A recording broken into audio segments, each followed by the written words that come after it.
3 weeks ago, Cheryl Winslow was found several miles downstream from her campsite, washed ashore the Grand Ronde River near the town of Rogersburg, Oregon. While Cheryl herself didn't sustain any injuries, save for near drowning, hypothermia, and a minor concussion, her husband Howard and 7-year-old daughter Violet were found half-eaten and mutilated among the forest floor. The bottom half of the 6'3", 195-pound man was all that was left of him until the police noticed his left arm dangling from a pine tree. A bloody trail followed the headless torso of the child. Police labeled it as a feral human attack, the same bullshit excuse they gave me when I encountered the same creature that brutalized a man and his daughter. What it really is? Who knows for sure, based on its physical appearance and lust for human blood. A lot of you seem to think that it's a Wendigo. I don't know if that's true or if it's a mother chimera of a beast, but nonetheless I appreciate the help from you guys on that last post. A lot of you provided some really insightful information. The main reason why Cheryl's story stuck out to me so much was that it was the only one I'd heard with such a high level of brutality similar to mine. Many people report seeing cryptids walk or run between some trees in the distance, or report hearing some blood-curdling scream. While these encounters might be legitimate, the gruesomeness is what concerns me. These creatures aren't some passive cryptid like a Bigfoot or a skunk ape. They are apex predators that will devour any living thing in their path. I had called Cheryl just before I posted the first part of my story, and she agreed to have an interview with me. I drove down to Pendleton, Oregon 2 days ago and conducted that interview. As you will soon see, it was thought-provoking to say the least. I recorded the conversation on my phone. Most of this post will be dialogue, so it'll essentially serve as a transcription of the interview. I know some people can be squeamish even towards textual gore, so here's your graphic content warning. Things are about to get pretty dark. Hi Cheryl, how are you today? Things have been hard lately, but today has been better than the last, so that's something I guess. You should know that it's okay to not feel okay during a time like this. I know how devastating it can be. I truly am sorry for your loss.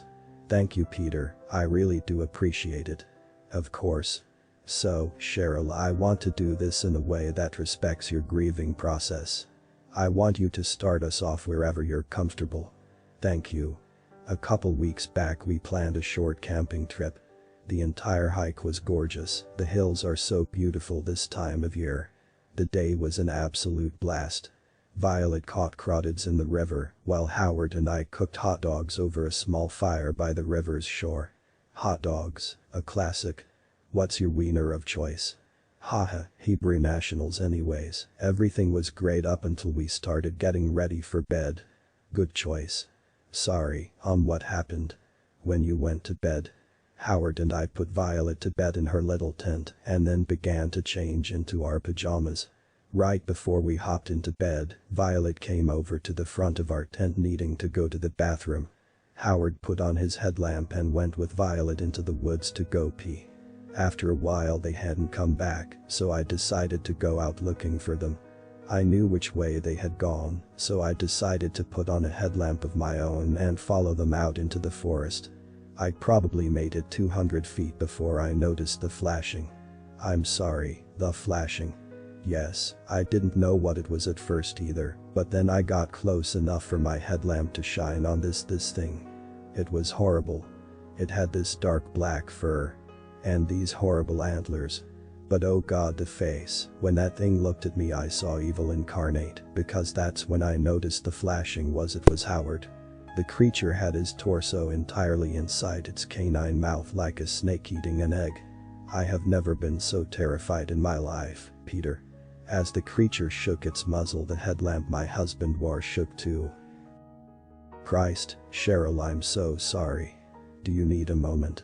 No, it's okay. Let's just continue. Okay, but feel free to take your time. Okay. Before I turned from the creature and ran, I caught a glimpse of my daughter. I'm sorry, maybe I do need to take a break. That's totally fine, I'll wait here. You take your time. Cheryl was very distraught to say the least. I knew she would be, as would any mother who just lost her closest loved ones. Cheryl's story was important to me, not just because I wanted answers, but also because I knew Cheryl wanted her story to be heard. I should also let you know that she consented to the release of her interview. Tears had formed in her eyes when her husband came up in conversation, but they began pouring when Violet came into the discussion. About 10 minutes later, Cheryl came back into the dining room. "Okay, I think I'm ready." "No worries, like I said, I want your grieving to be respected. You said you turned and ran from the creature when it looked at you." "Oh, yeah, although, the past couple days I've been wishing I hadn't. Life has been so painful without them. But, when I ran I ended up running straight into the frigid river, hoping that whatever was behind me wasn't a great swimmer. I fell unconscious after a few minutes. Eventually I washed ashore nearby on the opposite side of the river. Some young couple skinny dipping in the river found me. If it weren't for them, I'd have died from hypothermia." Wow. Cheryl, thank you for sharing this all with me. I know how hard it can be to share a seemingly fantastical story, but I wholeheartedly believe every word you've said. I appreciate you talking with me today. Do you mind if I ask you a few follow-up questions before I head out? Actually, I know you mentioned that you had an experience of your own over the phone. What happened? Oh. Well, basically I had visited an old cabin that belonged to my uncle. I agreed to help him work on it over the summer, but he suffered a heart attack a week before we were supposed to leave. I ended up going out there alone. It was admittedly a foolish thing. That night I saw a creature in the forest. I attempted to leave the cabin in my truck, but a mudslide pushed the truck over a cliff. The creature found me unconscious and dragged me from the truck back to its cave. Jesus. Yeah. Thankfully, I think they enjoy hunting more than feeding on the dead. It left me in its cave as it went back out to hunt. In a Deus Ex Machina type moment, I found an old flare gun in a backpack belonging to one of the creature's previous victims. When it came back, I shot the flare down its throat. Its head weight. You killed it. Somehow. Yeah, I did. I don't know how I got so lucky. Fuck this. If you killed that one, I bet we can kill the one that took my Howie and Violet. Wait, Cheryl, you can't be serious.